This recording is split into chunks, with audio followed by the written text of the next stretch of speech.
Apa dendamnya gubernur ini kepada Imam Bukhari?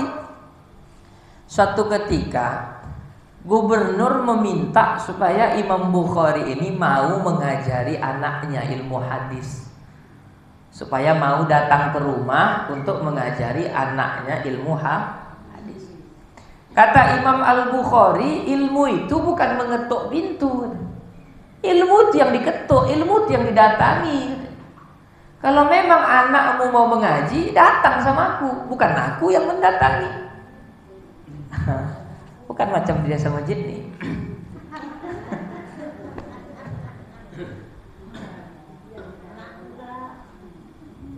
Ilmu itu ibarat sumur. Sumur itu ditimba. Kalau kata atuk saya, timba mendatangi sumur, bukan sumur mendatangi timba. Cuma karena sumurnya udah berubah jadi sumur bor.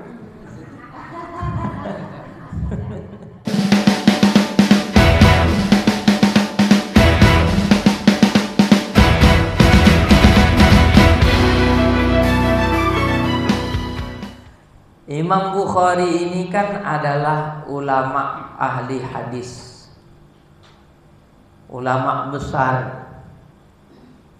Nama beliau adalah Al-Imam Muhammad bin Ismail bin Ibrahim bin Mughirah bin Bardizbah. Nama Imam Bukhari. Dari mana Bukharinya itu? Dari kampungnya. Namanya Bukhara.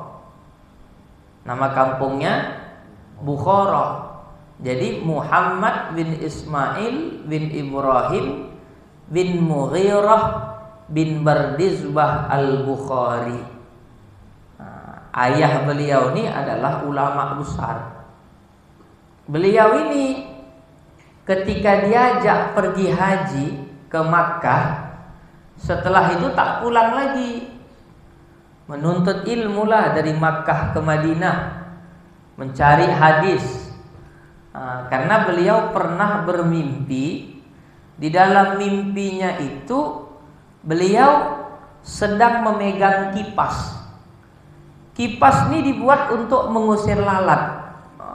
Mengusir lalat. Ternyata mimpi ini maksudnya adalah beliau nanti akan mengumpulkan hadis-hadis sahih, mengumpulkan hadis-hadis sahih dan hadis-hadis palsu, hadis-hadis lemah, disisihkannya. Dikumpullah hadis-hadis sahih, kemudian disebutlah Sahih Bukhari. Beliau ini satu hari pernah ke satu tempat yang disebut dengan Naisabur. Di tempat ini banyak yang mengaji kepada beliau, banyak yang menuntut ilmu. Karena memang Imam Bukhari ini sudah terkenal namanya, hebat, ulama besar, ulama ahli hadis. Di Naisabur ini banyak yang mengaji kepada beliau, hingga beberapa ulama di tempat itu tak laku lagi. Tak laku lagi. Karena banyak yang sudah menjadi jamaahnya Imam Al-Bukhari. Hingga pada satu ketika Imam Bukhari ini difitnah, supaya majelisnya ini sepi, difitnahlah Imam Bukhari. Di satu majelis Imam Bukhari ditanya, "Ya Syekh, bagaimana pandanganmu tentang Al-Quran atau kalamullah yang keluar dari mulutku, yang kulafaskan?" Apa kata Imam Bukhari? Kalam Allah itu bukan makhluk. Kalam Allah itu bukan makhluk. Sementara perbuatan hamba adalah makhluk. Bertanya atau menguji seseorang tentang itu adalah perbuatan sesat, kata Imam Al-Bukhari. Karena itu tadi, khawatir orang salah paham.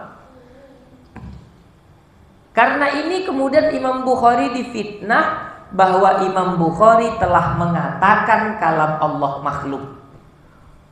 Difitnah Imam Bukhari, dibuat ricuh majelis itu. Wah, Bukhari telah mengatakan kalam Allah makhluk. Karena mengatakan perbuatan hamba itu makhluk.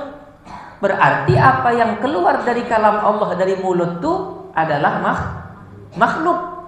Maka difitnahnya lah Imam Bukhari. Di situ dikatakannya bahwa Imam Bukhari telah mengatakan kalam Allah itu makhluk.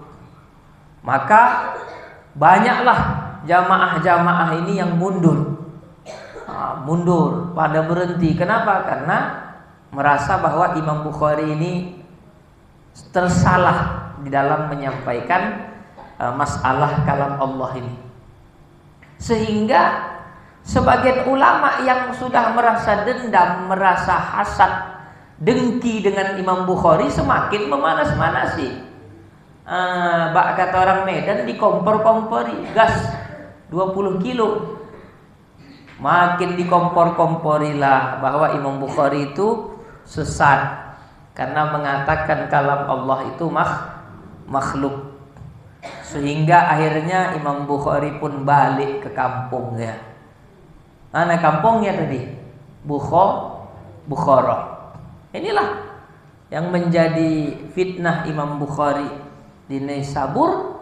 Setelah pindah ke Bukhara, orang-orang di Bukhara ini mazhabnya Hanafi. Imam Bukhari membawa mazhab Syafi'i. Sehingga banyak orang-orang di Bukhara ini berpindah dari mazhab Hanafi pindah ke mazhab Syafi'i. Maka sebahagian ulama di tempat itu merasa tidak terima berubahnya amal orang-orang di Bukhara karena mengaji kepada Imam Al-Bukhari. Ya, Imam Bukhari ulama hadis, dia datang membawa hadis begini. Sehingga orang yang tadinya bermazhab Hanafi banyak yang berpindah kepada mazhab Syafi'i. Sehingga bersepakatlah sebagian orang untuk menjatuhkan Imam Al-Bukhari. Dilaporkanlah kepada gubernur. Memang gubernur udah dendam kian sama Imam Bukhari. Apa dendamnya gubernur ini kepada Imam Bukhari?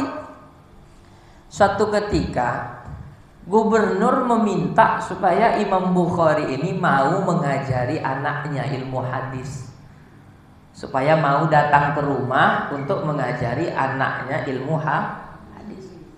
Kata Imam Al-Bukhari, ilmu itu bukan mengetuk pintu.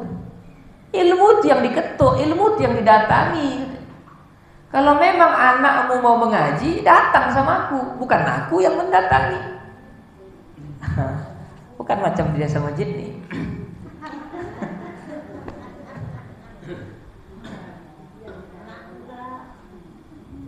Ilmu itu ibarat sumur. Sumur itu ditimba. Kalau kata atuk saya, timba mendatangi sumur, bukan sumur mendatangi timba. Cuma karena sumurnya udah berubah jadi sumur bor.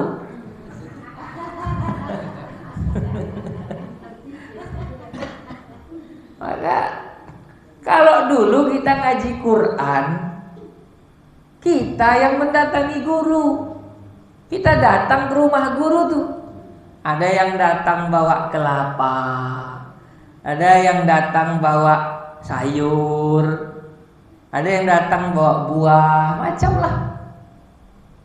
Ada yang datang bawa minyak, ada yang datang bawa gula. Berkah ilmu itu. Kenapa? Karena murid mendatangi guru. Karena timba itu mendatangi sumur, bukan sumur mendatangi timba. Cuma sekarang kan sudah jadi sumur bor. Jadi air yang mendatangi timba tuh naik ke atas. Kenapa orang sekarang kalau tak didatangi tak mengaji? Kalau tak didatangi tak mengaji. Imam Bukhari kuat dengan pendiriannya. Kalau anakmu mau mengaji, datanglah ke masjidku. Bukan aku yang mendatangi rumahmu. Oh, itu. Bukan aku yang mendatangi rumahmu, datanglah sini. Karena sakit hati dengan jawaban Imam Bukhari itu, maka akhirnya majelis Imam Bukhari itu ditutup. Imam Bukhari terpaksa akhirnya keluar dari kampung tuh. Keluar Imam Bukhari dari kampungnya. Kenapa? Dia merasa sudah tak ada gunanya lagi di sini. Untung nggak nyanyi Imam Bukhari.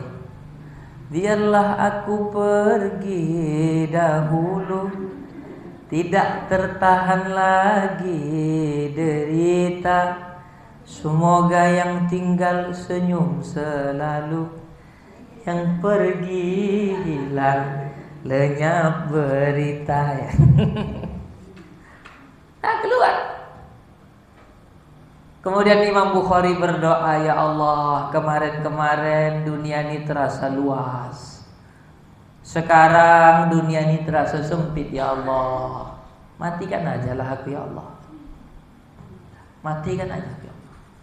Akhirnya wafatlah Imam Bukhari di umur 62 tahun 13 hari. Ada ulama tuh rasanya udah tak ada lagi. Dia pun dari kampungnya udah terusir. Apalah lagi ngapain lah aku di sini. Udahlah.